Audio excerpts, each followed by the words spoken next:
YouTube, Niner Empire, what is going down? Welcome back to another video. The Ravens released Earl Thomas earlier today. It was kind of more of a shocking move.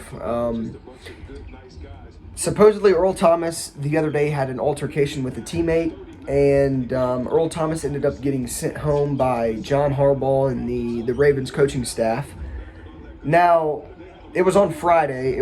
The practice was on Friday when he got into the altercation. It was with his own position, one of his own position teammates, Chuck Clark. Earl Thomas was instantly sent home after the altercation, according to NFL.com, and he was told to stay home Saturday, despite the team obviously returning to practice on Saturday. So, supposedly, Earl Thomas ended up trying to explain his side of the story on Instagram. He basically said the confrontation was because of a result of like a blown coverage or a busted coverage on the practice field. I don't know, whatever it was. The argument should have never spiraled that bad to where Earl Thomas, had to get sent home. Now, obviously, with Earl Thomas, when he was with Seattle, he had problems with Pete Carroll in the front office. When he got injured a couple of years ago versus the Cardinals in his last game as a Seahawk, he was being carted off the field, and he gave the whole Seattle Seahawks team, bench, just everybody on the Seattle Seahawks the middle finger. And obviously that was his last game with the Seahawks. He ended up signing with Baltimore on a 4-year, $55 million deal 2 years ago. And now the Ravens released him. So pretty much what led up to the release, the team's leadership council made its voice and basically told the organization, we don't want to tolerate this anymore. We prefer Thomas not being on the team at all. And that's exactly what happened. The Ravens ended up releasing him. There were rumors that he could possibly be traded, but those rumors kind of fell through. Nothing really happened. They just ended up releasing him.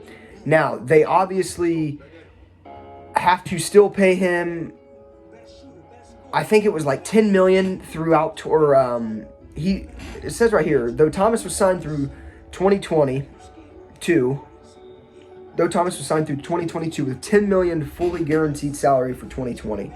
His guarantee could be voided for conduct detrimental to the team. So basically what that says, I know I kind of jacked up the reading there, but basically what that's saying is the Ravens still owe him $10 million this year, and that could be voided by the Baltimore Ravens because something to do with conduct detrimental to the team. So this is actually, it's kind of weird it's happened because obviously we know that Earl Thomas has had bad relationships with his former team, the Seattle Seahawks, who he spent 9 seasons there with. He ends up leaving. Supposedly, this is not the first time Earl Thomas has gotten into an altercation with the Baltimore Ravens. This is stemmed back from last year when he got into an altercation with one of the defensive linemen on Baltimore's defense. It was during the Browns game when the Browns absolutely steamrolled the Ravens. I believe it was like week 2 or week 3 of last season. But Earl Thomas and one of the defensive linemen get into an altercation. So it's not the first time this has happened with Earl Thomas and the Ravens. He's gotten to altercations with teammates before. And this is kind of a reoccurring thing with Earl Thomas, it seems. He leaves Seattle because, there's a toxic relationship between him and the front office, the front staff. He goes to Baltimore and cannot seem to get along with his teammates.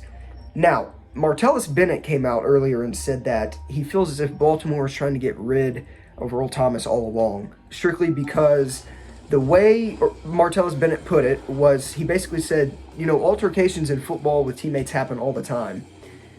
He felt as if the Ravens just wanted to get rid of Earl Thomas because Earl Thomas was the only person they punished in this situation.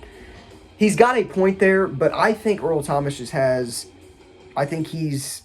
he's easy to piss off. He's got a big ego for himself, and when he comes on the team and he's trying to change the culture of the team, and it ends up looking like this. It's really not that good for Earl Thomas in his picture.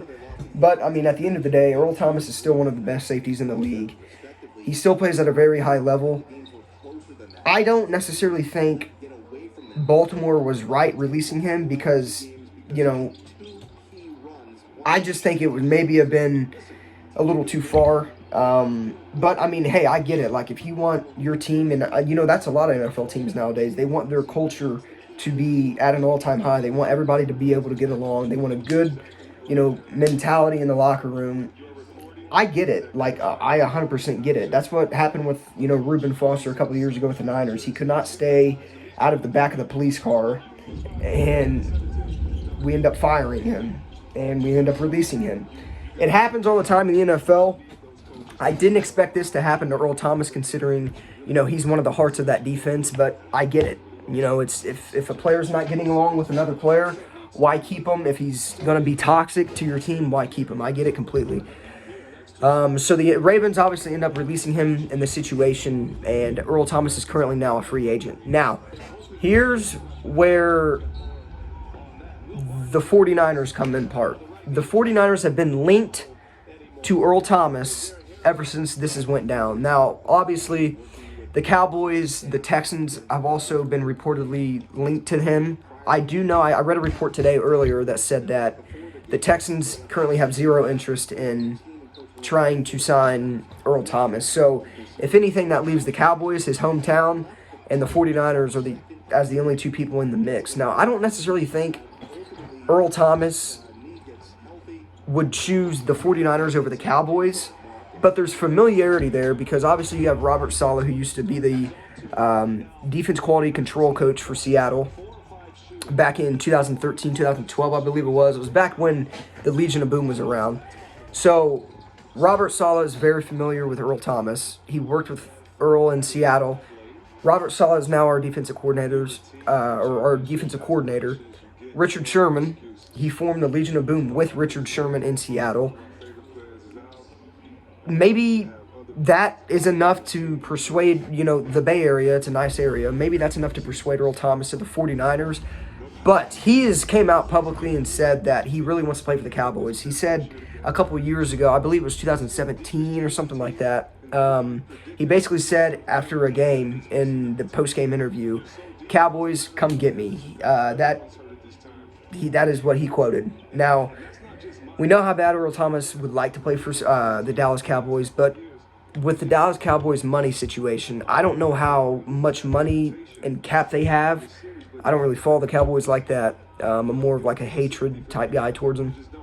I don't really know how much the Cowboys have in money, but another thing too, if Earl really wants to go play for the Dallas Cowboys, he may want to take a pay cut. He's made millions already. Why not take a pay cut? Why not go play for your home team? So, I mean, it's going to be, if the Cowboys and the 49ers are currently the only two teams linked to him, it's probably going to be a race between the two because there's upsides to both teams. The 49ers have championship culture. Obviously, they haven't won a Super Bowl, but they know what it takes to get there. They know what it takes to, prepare for big games like that. And the 49ers could use Earl Thomas. They definitely could.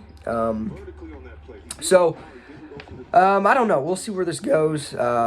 Like I said, the Cowboys, the 49ers are currently the only two teams. The Texans were reportedly interested, but they instantly turned those talks down and said that they had zero interest in trying to, lure in Earl Thomas. So maybe, I'm sure more teams, maybe, it just depends, maybe more teams throughout the next couple days will kind of start, linked to or being linked to Earl Thomas. But like I said, right now, Cowboys, Niners, we'll see what Earl Thomas wants to do. Maybe he retires. You never know. I don't know. I don't think he would retire considering, he's still got a lot left in the tank and he still plays at a really top, high level. But I don't know. We'll see what goes down with Earl Thomas in the next couple weeks, maybe the next couple days. But I'll continue to update you guys on the situation with Earl Thomas and, teams being linked to him. So with that being said, I'll see you guys in the next video. Peace out.